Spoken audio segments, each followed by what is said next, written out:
wa hafizakumullah.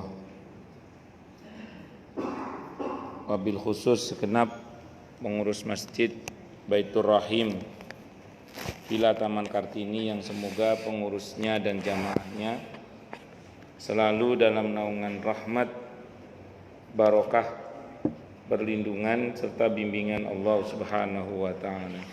Amin Allahumma amin insyaallah. Masih melanjutkan kajian kita tentang kitab Al-Asalib An-Nabawiyah fit Ta'amuli ma akhta'in nas, gaya-gaya Nabi dalam berinteraksi dengan kesalahan-kesalahan manusia untuk diberikan solusi tentunya. Kalangan Syekh Muhammad Shalih Al-Munajjid hafizahullah. Kata beliau, wala budda minal isyarati ila anna tatbiqa al-amali li hadzal manhaji an-nabawi fil waqi'i ya'tamidu 'ala al-ijtihadi bi darajatin kabiratin. Dan tidak boleh tidak wala budda minal isyarati, dari isyarat, ila anna, kepada sesungguhnya at-tatbiq, penerapan al-amali yang bersifat praktis, li hadzal manhaji, bagi manhaj ini, yaitu li hadzal manhajin nabawi, bagi manhaj nabawi ini, dengan manhaj atau sikap hidup ala nabi ini, fil waqi', di dalam realitanya, ya'tamidu, tergantung, alal ijtihadi, kepada ijtihad, atas ijtihad,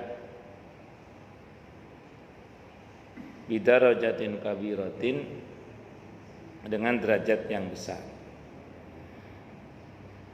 Wadzalika fi intiqail uslub al-amsal,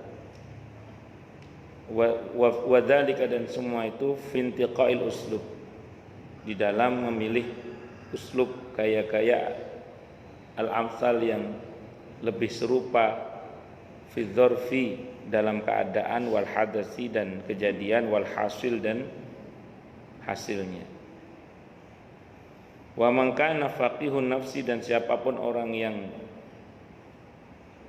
faqih, paham betul jiwanya, faqihun nafsi, paham betul jiwanya, memang dia orangnya orang paham betul terhadap gaya-gaya Nabi ini. Istita'a mulahadatil, istita'a muhaladatil al-halati al-mutasyabihati, akan menjadikannya mampu mengejawantahkan,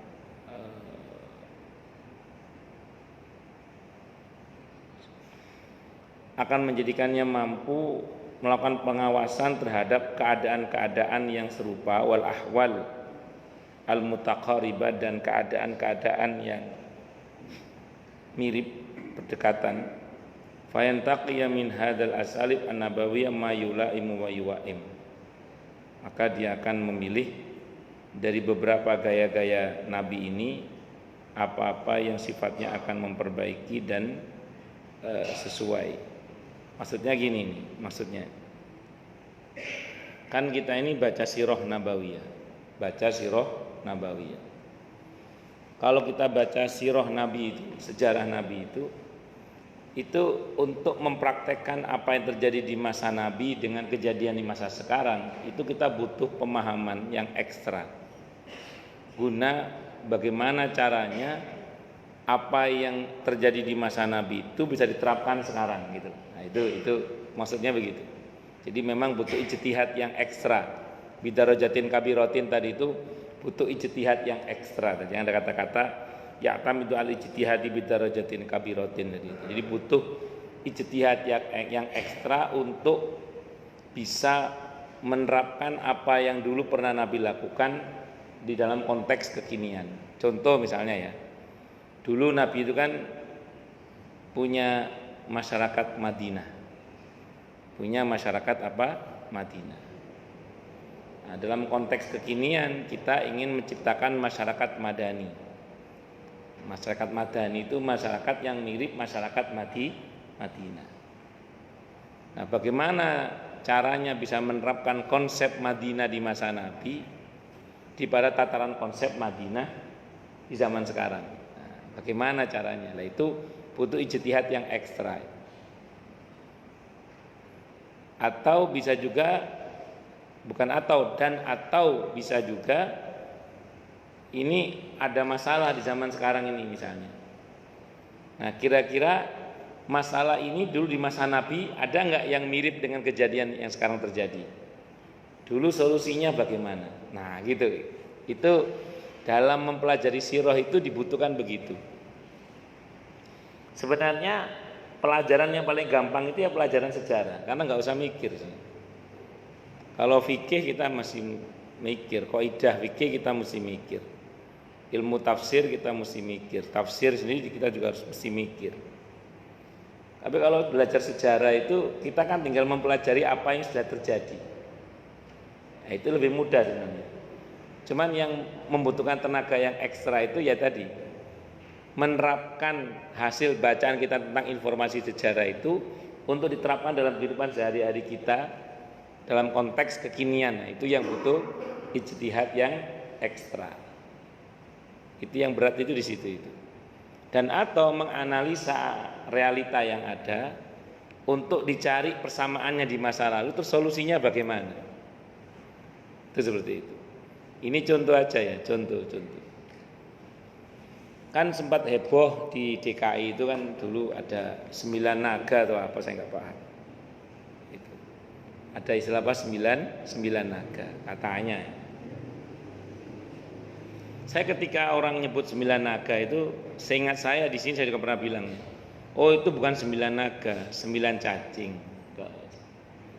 Statement saya ini teringat akan sejarah ketika Khalid bin Walid radhiyallahu an itu pergi ke Syam untuk mimpin perang Yarmuk itu. Melihat pasukan Romawi yang ratusan ribu itu, sementara kaum muslimin cuma berapa? 4.000. Cuma 4.000. Begitu lihat medan perang, apa kata Khalid? Hadza mal'abi. Ini kan tempat main saya ini. Jadi beliau memandang medan perang itu sebagai tempat bermain. Tempat bermain saya. Kalau begini tempat bermain saya. Terus Khalid menyebut pasukan Romawi itu lalat semua itu. Kata beliau. Itu lalat semua. Jadi mental pasukannya itu dibuat sangat kuat dan tinggi hingga menganggap pasukan musuh itu seperti lalat. Sebab kenapa kita ini lemah di hadapan musuh? Karena kita memandang musuh itu hebat. Tapi ketika mental kita itu dikuatkan dengan bersandar pada Allah tentunya ya. Ini perkataan Khalid bin Walid yang sangat beriman kepada Allah. Nah, itu mengatakan lalat ini. Maka mental kaum muslimin itu harusnya seperti itu. Saya pernah sampaikan itu bukan 9 naga, 9 cacing. Itu seperti itu. Ya tadi saya ulang, sebab kenapa kaum muslimin gentar menghadapi musuh diantaranya ya karena itu. Nah dulu Salahuddin Al-Ayyubi itu kan juga menganalisa kenapa kita ini kok di perang salib ini kok kalau nggak kalah ya keok. Itu kata Salahuddin Al-Ayyubi. Termasuk ijtihadnya Nuruddin Zengki. Matur nuwun jazakallahu khairan. Makasih banyak ya. Jazakallahu khairan. Nah, jadi kenapa ini kaum muslimin ini kalau nggak kalah ya keok gitu. Kan dianalisa. Beliau flashback kembali ke masa lalu, kehidupan para sahabat. Kenapa dulu di masa Nabi, di masa sahabat-sahabat yang utama kalau perang itu sering menang. Tapi kenapa zaman sekarang kok sering kalah? Dianalisa sejarahnya. Terus dilihat praktek masyarakat sekarang. Ternyata titik kelemahannya itu yang pokok itu ada dua, kata Salahuddin Al-Ayyubi. Ini kan butuh ijtihad yang ekstra. Pertama sholatnya. Pertama apa? Sholatnya. Terutama sholat itu diukur dari sholat subuhnya. Karena sholat itu menunjukkan kualitas kaum muslimin. Ketika sholat subuhnya itu sama dengan sholat Jumatnya, apalagi sama dengan sholat Idnya, nah baru itu kebangkitan umat sudah siap salah satunya. Karena ini kualitas iman kaum muslimin. Ini yang pertama analisa beliau di masjid, ini persoalannya. Nah, terus kemudian yang kedua kata beliau, semangatnya yang beda antara sahabat dulu sama orang sekarang, kata Salahuddin Al-Ayyubi. Kalau para sahabat dulu kalau mau perang pamit sama istrinya ngomongnya apa? Dalam sirah itu. Kalau bahasa kita, "Dek, saya mau berangkat perang. Doakan enggak balik lagi ya." Berangkat perang itu pamitnya doakan enggak balik lagi. Maksudnya apa? Sangat bersemangat untuk mati syahid. Nah, sementara di zaman sekarang, zamannya zaman siapa? Salahuddin Al-Ayyubi saat itu, tentara itu kalau pamit sama keluarganya, doakan selamat ya. Doakan nanti kita ini selamat, masih hidup kembali dengan dengan kata lain, ada yang beda. Kalau dulu perang itu memang yang dicari itu betul-betul ridho Allah dan syahidnya, sementara sekarang ini dicari selamatnya. Yang dicari itu ghanimahnya, rampasan perangnya. Ada orientasi yang berbeda. Itu yang kemudian oleh siapa? Salahuddin Al-Ayyubi diterapkan. Beliau mengatakan pokoknya tidak ada serangan ke Syam sampai sholat subuhnya sama dengan sholat Jumat. Itu digagas dari masa Khalifah Sultan sebelumnya, namanya Sultan Nurdin Zengki. Nah, itu digagas mulai dari situ, mulai digagas. Sholat subuh berjamaah di masjid. Terus digagas pula untuk menggugah semangat juang kaum muslimin dengan dibuat karya-karya ilmiah yang berisikan sejarah dan sastra kehidupan Nabi dan para sahabatnya, namanya Maulid. Jadi Maulid itu dulu sejarah. Kalau buku itu buku sejarah. Buku sejarah lahir, perjuangan hingga wafatnya Rasulullah Muhammad sallallahu alaihi wasallam dan kehidupan para sahabatnya. Itu untuk menggugah. Saat itu pemenangnya ada dua, namanya Syekh Abdurrahman Al-Barzanji sama Ad-Dibai. Al-Barzanji itu Al-Barsong, Barzanji. Ada yang mengatakan itu orang Perancis, ada yang mengatakan orang Perancis. Sama Ad-Dibai. Itu karyanya dibaca terus untuk supaya menggugah. Itu aslinya kitab sejarah sama sastra. Ada banyak salahnya Ustadz. Mana ada buku yang 100% benar? Buku pasti ada salahnya. Di Al-Barzanji, Ad-Dibai juga ada salahnya. Salahnya jangan diikuti salahnya. Yang benar aja kita ambil. Nah, itu untuk menggugah semangat juang kaum muslimin sebagaimana semangat Nabi dan para sahabatnya. Jadi itu kitab sejarah, bukan kitab mantra. Nah, sekarang orang baca itu untuk jadi mantra. Supaya apa? Supaya hajatannya lancar, supaya menarik rizki. Padahal itu kitab sejarah, kitab sastra, bukan kitab mantra. Allah, saya sering bilang di pengajian ibu-ibu yang masih mau baca Barzanji dan sama Ad-Dibai, saya sering bilang, tolong baca terjemahnya juga dong Bu. Saya bilang itu, baca terjemahnya juga. Supaya apa? Supaya ibu-ibu tahu ini isinya sejarah dan tidak bergeser menjadi mantra. Karena pernah istri saya itu ketemu dengan seseorang lagi baca buku Maulid, ditanya, lagi ngapain Bu? Lagi baca Maulid biar rezeki lancar. Nah, kan bergeser. Jadi sudah bergeser, tadinya kitab sejarah menjadi mantra. Aslinya Maulid itu ya sirah nabawiyah itu. Aslinya Maulid itu sirah nabawiyah itu aslinya. Terus kesini bergeser itu, yang pakai ngeluarin kebo Kiai Slamet lah, yang pakai gunungan sekaten yang diperebutkan lah, yang kemudian pakai mencuci pusaka lah, itu namanya ternodai gara-gara ulah sebagian orang yang jahil. Kalau aslinya maulid itu sejarah lahir, hidup, perjuangan hingga wafatnya Nabi kita Muhammad sallallahu alaihi wasallam. Yang kita ambil itu spiritnya, dan berhasil itu Salahuddin Al-Ayyubi rahimahullah rahmatan wasi'atan, hingga terbukalah Baitul Maqdis pada masa itu. Nah, dalam konteks kekinian, saya nggak tahu ini betul apa enggak, saya cuma baca, belum pernah ke Turki, saya cuma baca aja. Saya ulang, ini saya nggak tahu betul apa enggak, ini saya cuma baca aja, karena saya insya Allah belum pernah ke Turki. Nah, itu katanya di Turki itu sekarang kan, yang kemarin sebelum Erdogan utangnya banyak, sekarang bukan hanya bebas hutang, bahkan bisa ngutangi, bahkan bisa ngutangi. Kalau Indonesia lebih hebat lagi sebenarnya, sudah punya utang banyak masih berani ngutang, itu Indonesia. Nah, lebih hebat lagi kalau Indonesia. Kalau Turki ini sekarang dia bebas hutang, malah ngutangi sekarang. Itu konon, saya nggak tahu betul apa enggak ini. Saya insya Allah, saya ulang, belum pernah ke sana. Katanya ini, itu ada 3 programnya Presiden Erdogan itu, yang mirip-mirip Salahuddin Al-Ayyubi terkait dengan kebangkitan umat ini. Karena kan kurang lebih selama 30 tahun kan di Turki itu tidak boleh ada adzan berkumandang, tidak boleh ada pengajian terbuka begini kurang lebih selama 30 tahun. Nah, jangan heran kalau anak-anak muda Turki di bagian belahan wilayah tertentu itu yang usianya 40-an tahun lah, itu nggak bisa sholat.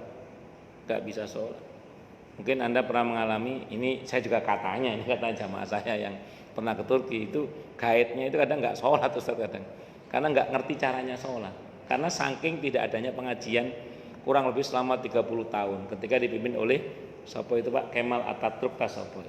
Nah, itu seperti itu.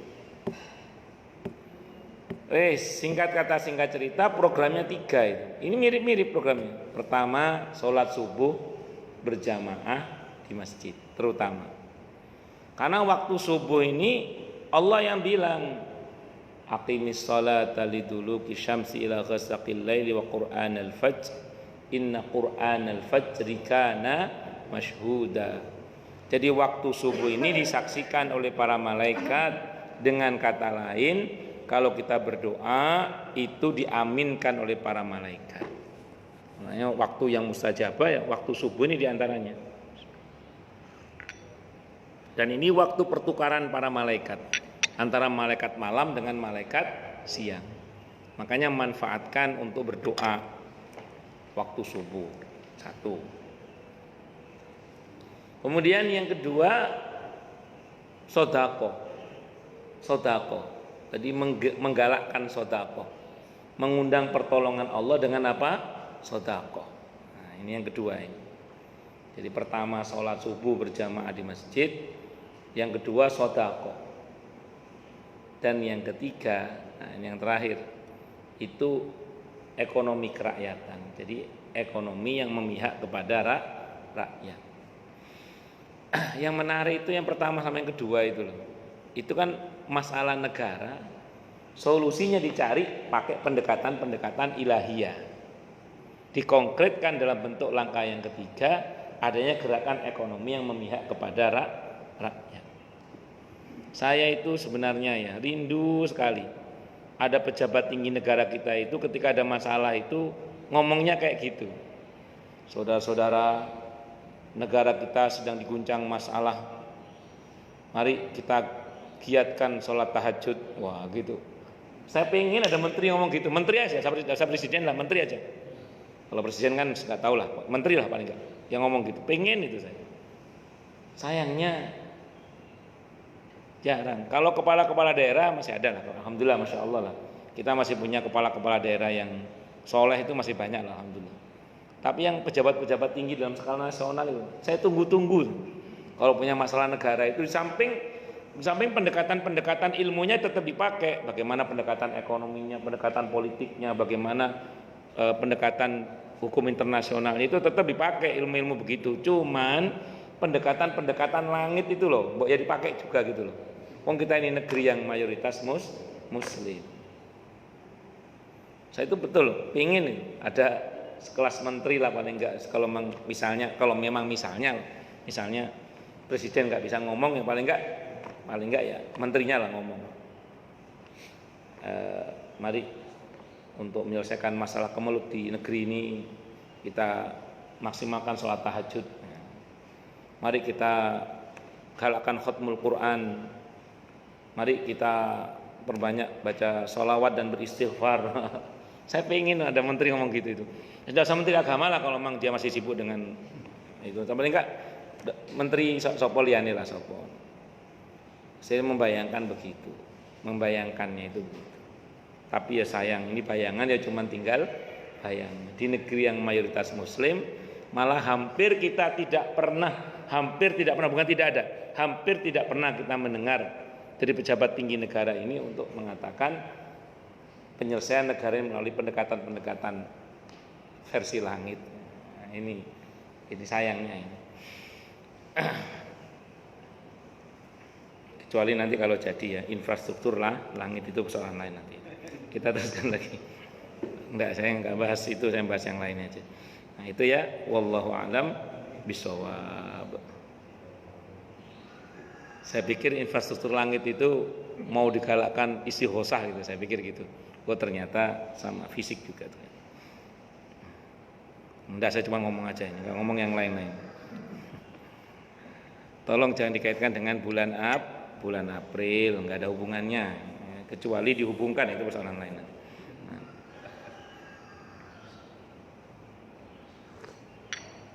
Alhamdulillah. Lanjut.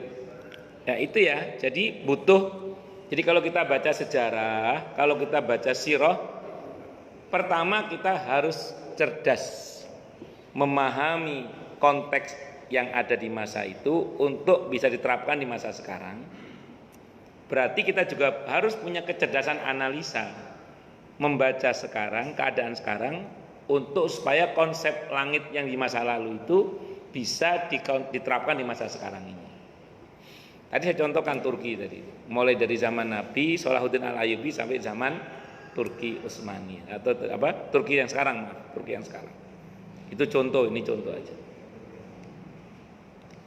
Contoh yang lain misalnya ini misalnya terkait dengan penerapan konsep ekonomi di masa Nabi kita Muhammad Sallallahu Alaihi Wasallam. Sebut saja misalnya dulu ketika Nabi hijrah ke Madinah, ketika Nabi hijrah di Madinah, saat itu Nabi membuat sebuah pasar karena Nabi tidak mau buka kios di pasar Yahudi. Di Madinah sudah ada pasar Yahudi, pasar yang besar diantaranya pasar Bani Qainuqa. Pasar Bani Qainuqa itu berada di sebelah sisi kanan Masjid Nabawi, sebelah sini. Jadi kalau jenengan ke Nabawi ya, ini menghadap arah kiblat. Sebelah kanan, sebelah sini. Itu dulu pasar orang Yahudi, pasar Bani Qainuqa. Jadi nggak jauh dari Masjid Nabawi ada pasarnya orang Yahudi, namanya pasar Bani Qainuqa. Nah Nabi ini nanti kita terapkan dalam sehari kalau sanggup tapi ya. Nah ini, dulu Nabi itu nggak mau buka kios, buka lapak di pasar orang Yahudi itu nggak mau Nabi itu, nggak mau. Nabi lebih suka bikin pasar sendiri. Pasar pertama yang Nabi bikin itu cuman berupa tenda kecil sama meja gitu ya. Kayak tenda kecil. Kenapa Nabi kok tidak mau buka lapak di pasar orang Yahudi? Karena kalau Nabi buka lapak, buka kios di pasar Yahudi, Nabi tidak akan bisa menerapkan prinsip ekonomi Islam 100%. Karena pasti dilarang. Jadi Nabi kalau sampai buka kios atau buka lapak di pasar orang Yahudi, Nabi tidak akan bisa menerapkan sistem ekonomi Islam 100%. Kenapa? Karena oleh yang punya pasar pasti dilarang. Dan itu terjadi sekarang. bank-bank syariah kita itu atau lembaga-lembaga keuangan syariah kita itu belum independen, nggak punya pasar sendiri. Kita ini statusnya baru buka kios atau buka lapak di pasar Yahudi. Kan induknya bank syariah kan bank apa kan gitu ya, bank sentral. Bank sentral itu ya milik siapa kan gitu. Ujung-ujungnya nanti ya tahu sendiri kan. Nah, itu seperti itu. Makanya jangan heran kalau kemudian sampai detik ini bank-bank syariah kita atau lembaga-lembaga keuangan syariah kita itu tidak ada atau belum ada yang bisa menerapkan sistem ekonomi Islam 100%, itu nggak bisa. Dan itu diakui oleh Pak Syafi Antonio, oleh Pak Ustadz Irwandi Tarmizi misalnya. Itu diakui bahwa nggak ada sampai sekarang ini yang ekonomi syariah Islam 100% itu tidak ada sampai sekarang. Bank syariah 100% tidak ada. Yang ada ini diakui oleh para ustadz ekonomi syariah. Yang ada itu sekarang ini ya, perbankan syariah kita itu adalah mengalihkan dari riba besar ke riba yang kecil, gitu aja. Pengalihan dari riba besar ke riba yang lebih kecil menurut ijtihadnya ustadz masing-masing. Itu saja masing-masing perbankan syariah atau lembaga keuangan syariah itu kadang punya kebijakan-kebijakan yang berbeda antara satu bank dengan bank yang lainnya. Yang di bank ini akad ini boleh, di sini nggak boleh, sini boleh, sini nggak boleh, bermacam-macam. Usut punya usut, ternyata kembali kepada konsultan yang diutus oleh DSN-nya, Dewan Syariah Nasionalnya. Misalnya saya diutus oleh DSN di bank ini, nanti di bank sebelah Pak Alfian. Ternyata ilmu saya sama Pak Alfian beda. Di sini boleh, sini nggak boleh, atau sebaliknya. Terus yang menggaji orang di SN itu, kalau nggak berubah loh ya, saya nggak tahu berubah apa enggak. Yang gaji orang di SN di bank itu sendiri.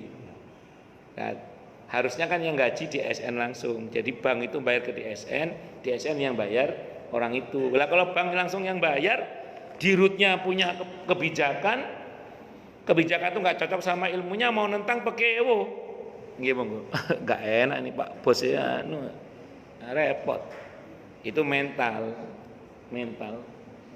Nah jangan heran kalau di bank ini boleh, sini nggak boleh, padahal sama-sama syariahnya. Ternyata ustadznya beda. Jadi yang dikirim dari SN itu beda. Nah, dan ini kembali pada kualitas pribadi masing-masing. Nah, ini problem kita hari ini Pak. Problem kita hari ini. Ekonomi syariah kita kenapa nggak jalan 100%? Karena kita ini masih buka kios Pak, buka lapak di pasar Yahudi. Jadi belum ada Pak istilah sistem ekonomi syariah yang 100% di zaman sekarang belum ada. Karena masih apa tadi? Buka lapak atau buka kios di pasar Yahudi. Ya tadi nggak usah kemaruk terus semua kasih syariah, jangan. Bebek selamat syariah, enggak usah lah, biasa aja. Atau lagi bebek selamat syariah. Allahu Akbar.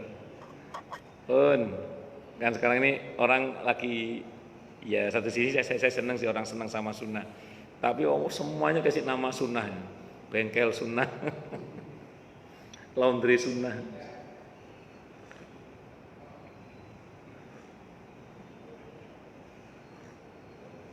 Ojek sunnah, lama-lama ojek wajib. Tidak apa-apa sih, saya senang orang senang sama sunnah itu saya senang. Cuman cocok kebangetan semuanya dilabeli gitu. Tapi yang penting kan prakteknya. Yang penting apa? Prakteknya. Ya, wis lanjut. Allahu Akbar. Nah, Nabi itu tidak mau Pak buka kios. Ini namanya analisa sejarah Pak. Dulu kenapa Nabi kok nggak mau buka kios di pasar Yahudi? Nabi bikin pasar sendiri. Baru bikin pasar, orang Yahudi marah Pak. Dibakar pasarnya Nabi itu. Oh sahabat datang pada Nabi, ya Rasulullah, kita baru buka pasar berupa tenda, orang Yahudi marah, pasar kita dibakar. Apa jawaban Nabi Pak? Saya akan buat mereka lebih marah lagi setelah ini. Gitu Pak, mental kaum muslimin itu harus gitu. Jangan digedak dikit ciut Pak. Wah, Kini umat Islam semakin ditekan, terus kita semakin ciut. Jangan. Ditekan itu malah bangkit. Apa kata Nabi? Sebentar lagi akan saya buat mereka lebih marah lagi, kata Nabi. Ngono, Pak. Nah, harusnya kaum muslim itu seperti itu, punya mental pemenang, Pak. Nah, saya sering bilang itu ke banyak orang itu. Kalau ada orang di luar Islam menakut-nakuti orang Islam dengan cara dibunuh atau diancam mati, itu salah agenda itu. Lo mati sholat di masjid itu yang dicari, kok malah difasilitasi. Woi, kusini digoleki kok. Ya kayak sempat rame itu kan, ustadz diancam katanya mau dibunuh macam-macam. Lo ustadz kok diancam mau dibunuh, wong mati syahid itu sing digoleki kok malah diancam. Nah, ngono wae, ngomongnya ngono, Pak. Ojo terus kita harus hati-hati bicara nih ngono. Bukan mental pemenang itu, Pak. Mental pemenang itu endi peluru mau tak leke gini. Nah, ngono lho, Pak. Gayae. Kata Nabi, saya akan buat mereka lebih marah dari ini, kata Nabi.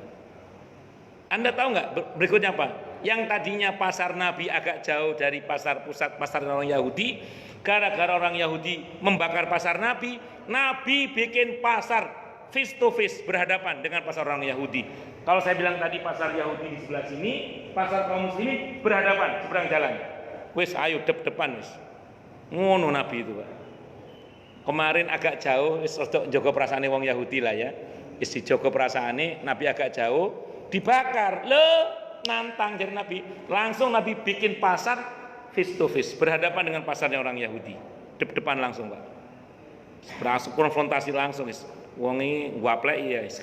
Sikat ae wis lah. Gitu, Pak. Itu Nabi. Tapi Nabi enggak ngomong gapleki, Pak, itu saya.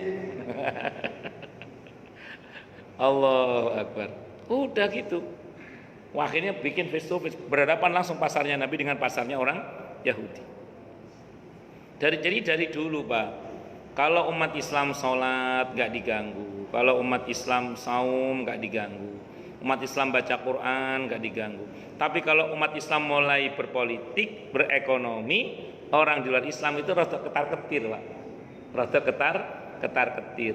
Nah, menurut analisa beberapa tokoh kita mengatakan kita ini cukup lama ternina-bubukkan untuk tidak berkiprah di bidang muamalah ini.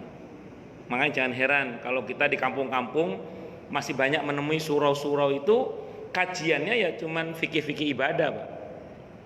Jarang loh surau-surau kita, kalau kita di pesantren ya, jarang loh surau-surau kita itu membahas tentang fikih muamalah. Di kampung saya di daerah Lumajang sana, Munder itu, Lumajang itu hampir seluruh surau-surau di kampung saya itu bahasnya ya wudhu, sholat, puasa, zakat lah mentok. Saya bersyukur pada Allah dari sejak SD itu orang tua saya, Allahyarham ayah saya itu sudah mengajari saya tentang ilmu ekonomi, Pak. Bagaimana bermuamalah, bertransaksi, tentang haramnya riba, tentang bagaimana bermudharabah, murabahah. Itu saya sudah ngaji dari SD itu saya. Itu di musola saya, di surau saya itu. Dulu gurunya Allahyarham ayah saya.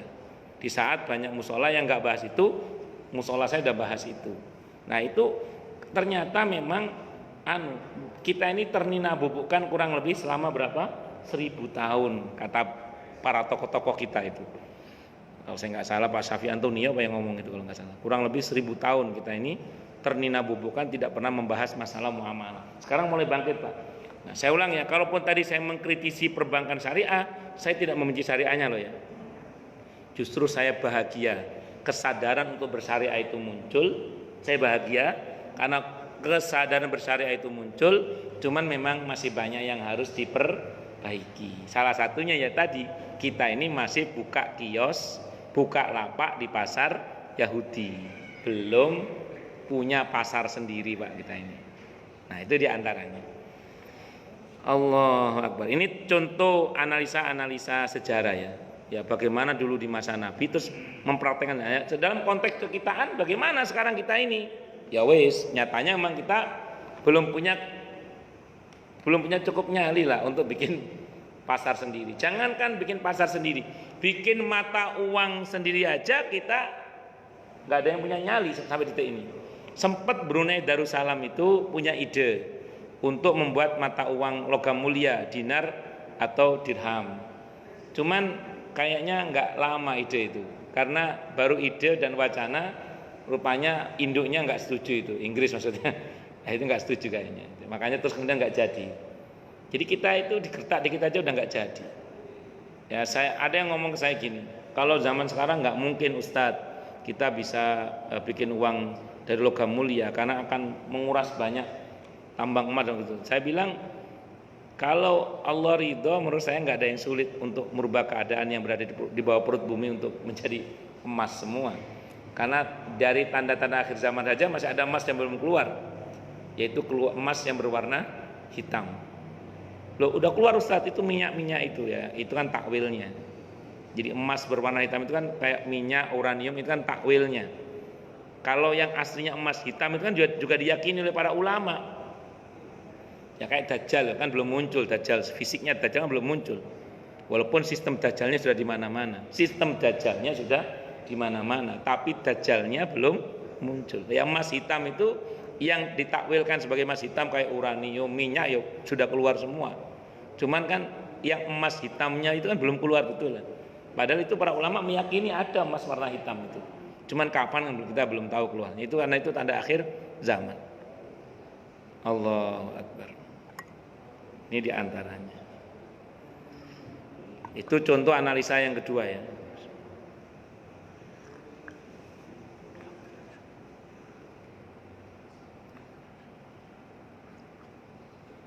Contoh yang lain, ini contoh yang lain misalnya. Dalam praktik kehidupan berkeluarganya Rasulullah Muhammad Sallallahu Alaihi Wasallam. Nah, ini kita mesti cerdas juga, terutama bagi para ibu-ibu, terutama juga kita para suami. Ini mesti cerdas. Istri kita ini karakternya siapa ini? Karakternya Siti Aisyah kan? Yang pencemburu, yang cemburunya itu sangat muda sekali, yang sangat emosional sekali. Atau istri Anda model Siti Khadijah radhiyallahu anha, yang sangat-sangat bijaksana dan ngemong terhadap suaminya. Atau istri kita ini modelnya seperti Ummu Salamah radhiyallahu anha. Atau seperti nah itu kan mesti kita cocokkan, Pak. Iki Siti Aisyah lagi keluar iki. Nah. Oh, ini Khadijah yang lagi jadi Khadijah. Itu dan semua itu ada pensikapan yang berbeda, karena Nabi itu terhadap istri yang berbeda itu sikap beliau juga berbeda, tapi spiritnya sama, Pak, menyayangi. Contoh terhadap Sofia radhiyallahu anha yang baru masuk Islam itu, kalau curhat itu didengerin, Pak, sama Nabi, Pak, didengerin. Terus nanti dikasih solusi sama Nabi. Enggak terus kalau Sofia curhat Nabi mengatakan, "Dah sabar, tawakal." Enggak gitu, didengerin. Dan itu nanti akan berbeda, Pak, ketika Nabi menegur Siti Aisyah radhiyallahu anha yang memang Islam dari kecil. Ketika suatu saat beliau pakai cincin emas itu, Nabi mengatakan, "Itu cincin apa?" "Cincin emas ya Rasulullah, untuk menyenangkan engkau, supaya tampil cantik di hadapan Nabi." Itu sudah dikeluarkan zakatnya? "Belum ya Rasulullah." "Cukup bagimu neraka kalau kamu tidak keluarkan." Oh, itu Pak, Nabi itu gitu ngomongnya. Kalau sudah cukup bagimu neraka kalau kamu tidak keluarkan zakatnya. Nah, itu bahasa cespleng gitu ke Siti Aisyah cocok, nggak ada masalah. Tapi saya ulang tadi, spiritnya sama, Pak. Kepada semua istrinya Nabi semangatnya sama. Apa? Nabi tidak ingin istrinya masuk neraka, itu aja, Pak. Maka Nabi itu adalah orang yang berusaha sangat kuat agar bagaimana istrinya itu semuanya masuk surga, dan itu dijamin dalam Al-Quran kemudian. Makanya Nabi pernah kecewa kepada para istrinya kecuali Siti Khadijah radhiyallahu anha ketika di surah Al-Ahzab itu ceritanya, ayat 29 kalau saya nggak salah, ketika para istri Nabi itu menuntut harta kepada beliau. Nabi sedih, Pak. Bukan Nabi tidak mampu. Nabi sedih kalau istrinya hatinya dikuasai oleh dunia. Sehingga kemudian Allah mereaksi sedihnya nabinya itu dengan mengatakan, "Ya sudah Muhammad, bilang sama Ada Pak, surah Al-Ahzab ayat 29 Pak, tolong nanti bacakan. Kata kalau enggak 26, 29, mohon maaf saya lupa. Tentang para istri Nabi yang minta harta itu. Kata Allah, udah gini aja Muhammad, bilang sama para istrimu diiyakan, dikasih harta. Cuman dengan resiko cerai dari Nabi Muhammad sallallahu alaihi wasallam. Dan suruh pilih harta atau Rasulullah. Ada enggak? 29 atau 26 itu? Al-Ahzab 29. Tolong baca terjemahannya, Pak. Dan jika kamu menginginkan Allah dan Rasulnya dan negeri akhirat, maka sesungguhnya Allah menyediakan pahala yang besar bagi siapa yang berbuat baik di antara kamu. Wahai istri-istri Nabi, bagi siapa di antara kamu yang mengerjakan perbuatan yang nyata, cukup. Itu sampai akhirnya Allah kasih pilihan itu. Karena itu sebenarnya kan dalam rangka karena Allah sayang Pak kepada para istri Nabi. Dan Nabi juga tidak ingin istrinya itu tergoda oleh harta dalam hal ini. Makanya sedih Pak Nabi itu kalau ketika istrinya menuntut beliau soal harta. Bukan beliau tidak mampu, tapi karena beliau tidak ingin para istrinya itu dikuasai oleh harta dalam hal ini. Tapi soal hajat kebutuhan dipenuhi semua Pak Nabi. Nabi itu walaupun sederhana rumahnya bersama Siti Aisyah radhiyallahu anha, tapi yang parkir di halaman beliau, rumah beliau itu yang parkir itu kuda-kuda yang terbaik, onta-onta yang terbaik. Wallahu a'lam bishawab. Baik, saya kira ini Pak yang bisa saya sampaikan. Semoga bermanfaat. Silakan yang mau tanya, protes, marah boleh silakan. Masalah itu masalah yang lain boleh silakan kalau ada.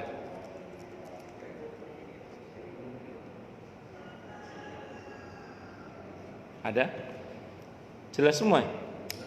Atau tidak jelas semua?